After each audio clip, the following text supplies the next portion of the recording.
about what happened in Har Nof 10 years ago, and the Kedoshim. I'd like to speak today about Rav Moshe Tursky, Zatzal, Zecher Tzaddik Levracha. He was a paradigm of Torah. As we said previously from Rav David Kohen, that Yisaskus Kamil Chasadim, that means caring about people. Yisaskus B'Torah is learning Torah with Asmada, learning Torah with Tara, learning Torah, understanding that this is the word of Hashem, and that we're privileged to be engaged in such a lofty endeavor. And this is something we could really learn from Moshe Tursky. He was a fire of Torah. Anybody knew him, anybody saw him learning Torah, Rav Soloveitchik said about Moshe Tursky, he's one of the up-and-coming Gedolim, and he was taken from our midst suddenly. My friends, we all study Torah, we all learn Torah, and Baruch Hashem, Torah is flourishing today. We could all do a little bit more, whether it be Eichos, the quality, whether it be Bekamus, the amount. We could all learn from Moshe Tursky's exalted ways.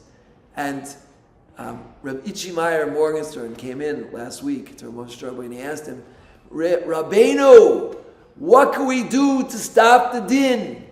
What can we do to sweeten the din here? And Rav Shlomo said, Torah learning, that can sweeten the din. Because Torah gives Hashem infinite pleasure. Rav Aaron Kudler's Talmidim would try to get him to say the word Torah, because when he said the word Torah, he said such pleasure, it's such joy.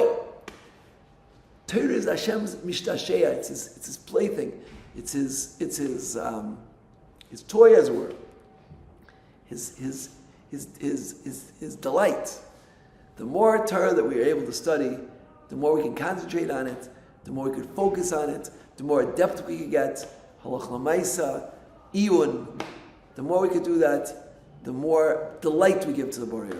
This gives him the greatest pleasure. Of course, we have to work on chesed, we have to work on tefillah, Torah v'ognos chasadim.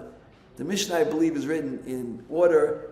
Al Gimel Amudim Ha'olam Omed. The world stands on three pillars. Torah v'ognos chasadim. It's in order.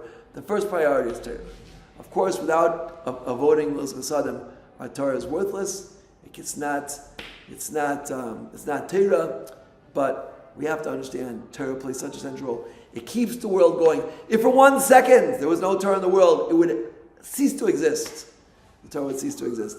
And we never know, any moment in the world, it might be your 1 second. There was a Jew, I think in California, it was in Skalatim and in Shemayim, that there was a time, he was the only Jew learning Torah in the world for a split second, and he kept the world going.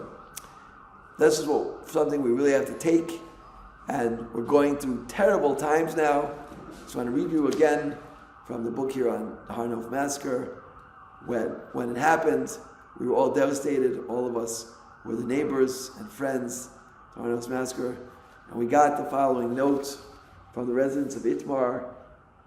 To our dear brothers and sisters resident of Har Nof, the Jewish people are one body and one soul. The pain is nationwide. All of Israel is deeply in pain. In our most difficult time, many Jews stood by our side, and now we are at your side. With love, the residents of Itmar. Itmar is a settlement near Shechem that suffered a horrific massacre of the Fogel family in 2011. Right? We have to know, my friends, 800 soldiers have died already, and every day the number is growing. Right? And as my Talmud in Gaza said, he said, Hamas is not an organization, it's a concept. They want to wipe us out. It's impossible to defeat them. There's only one way to defeat them, with Siyata D'Shmaya, and it starts all with us. The more we work on ourselves, the more Siyata D'Shmaya we're going to have. Hashem, in His infinite mercy, should help us and take care of us and bring an end to this tragic bloodshed and this war. And we should see the Gula very, very soon. Amen.